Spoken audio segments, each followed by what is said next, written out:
Praise the lord. నేటి వాగ్దానము. నేనే అల్ఫాయు ఒమేగయు, మొదటివాడను కడపటివాడను, ఆదియు అంతమునై ఉన్నాను. ప్రకటన గ్రంథము 22వ అధ్యాయము 13వ వచనము. అల్ఫాయు ఒమేగయు నేనే, వర్తమాన భూత భవిష్యత్ కాలములలో ఉండువాడను నేనే అని సర్వాధికారియు దేవుడు నాకు ప్రభు సెలవిచ్చున్నాడు.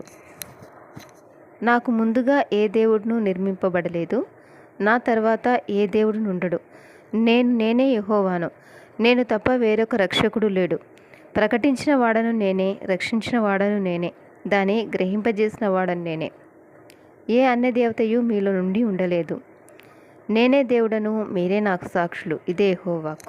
ఇశ్రాయేళ్ల రాజైన యెహోవా, వారి విమోచకుడైన సైన్యములకు అధిపతి యెహోవా ఇలా సెలవిచ్చినాడు. నేను మొదటివాడను కడపటివాడను, నేను తప్ప ఏ దేవుడునూ లేడు. ఆమెన్.